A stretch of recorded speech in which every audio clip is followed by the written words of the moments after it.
Tadoba safari प्रवेश शुल्क स्थानिकांसाठी कमी न झाल्यास 1 ऑक्टोबरपासून तीव्र आंदोलन। खासदार प्रतिभा धानोरकर यांचा वनमंत्र्यांना थेट इशारा। चंद्रपूर जिल्ह्यातील नागरिकांवर भुर्दंड होत असल्याचा आरोप।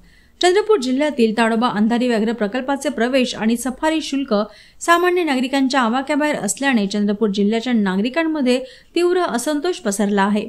विशेषतः शनिवार रविवारसाठी कोर झोनमधील तब्बल 12,600चे शुल्क स्थानिक लोकांसाठी ताडोबा दर्शन केवळ एक स्वप्न बनवत आहे।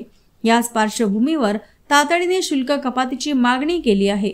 चंद्रपूर जिल्ह्यात मोठ्या प्रमाणात मानव वन्यजीव संघर्ष आहे। नागरिक वाघांच्या हल्ल्यामुळे जीव गमावत असताना त्याच जिल्ह्यातील लोकांना वाघाचे दर्शन घेण्यासाठी हजारो रुपये मोजावे लागत आहे। हा दुजाभाव त्वरित थांबावा अशी स्थानिकांची मागणी आहे। सध्याचे प्रवेश शुल्क कोर झोन सोमवार ते शुक्रवार एकूण शुल्क 8,600, कोर झोन शनिवार ते रविवार एकूण शुल्क 12,600, बफर झोन सोमवार ते शुक्रवार एकूण शुल्क 7,300, बफर झोन शनिवार ते रविवार एकूण शुल्क 10,300। स्थानिक नागरिकांना ताडोबा येथे बघण्यासाठी केवळ 2700 वाहन शुल्क आणि 600 गाईड शुल्क आकारले जावे। ताडोबामुळे चंद्रपूरची ओळख आहे, पण आज ताडोबा येथील लोकांनाच परका झाला आहे।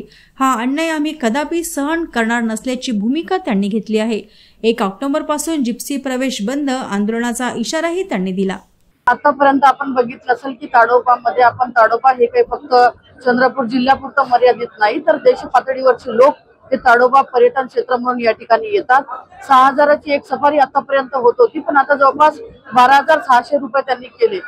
या संदर्भात फॉरेस्टच्या अधिकाऱ्यांशी बोलले असता ते म्हणत आहे की आम्ही जिप्सीचे पैसे वाढवले, फक्त 400 रुपये हे जिप्सीचे वाढवले, मात्र 6,1200 रुपयाची सफारी सर्वसामान्य माणूस त्या ठिकाणी करू शकेल का, याचा देखील विचार आपण केला पाहिजे। याच्या संदर्भात सगळ्या जिप्सी चालवणारे चालक असतील किंवा ताडोबाची सफारी करणारे जे पर्यटक आहे यांचा मोठ्या प्रमाणात आक्रोश या ठिकाणी आहे आणि त्याच्यामुळे येत्या 1 तारखेला प्रत्येक मोरली गेट पासून कुटवंडा गेट पासून तर प्रत्येक गेटवरती आम्ही आंदोलन करणार आहोत। आम्ही या सफाऱ्या 12,600 रुपयाच्या अजिबात चालू देणार नाही।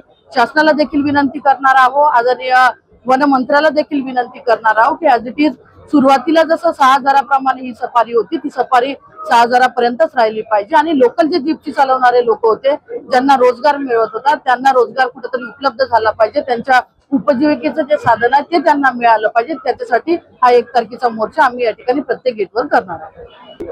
नाही, आता आपण बघितलं की आता हा विषय आपण चंद्रपूर जिल्ह्यापुरता इव्हन माझ्या लोकसभा मतदारसंघापुरता घेत आहोत। मागणी करत असताना वनमंत्र्याला मागणी तर हे संपूर्ण महाराष्ट्राची करणार आहे, पण 1 तारखेचा जो मोर्चा आहे तो हा आपल्या चंद्रपूर जिल्ह्यासाठी विशेषतः राहणार आहे की जुने जे 6,000ची सफारी होती ती सफारी जशानं तशी राहू द्या।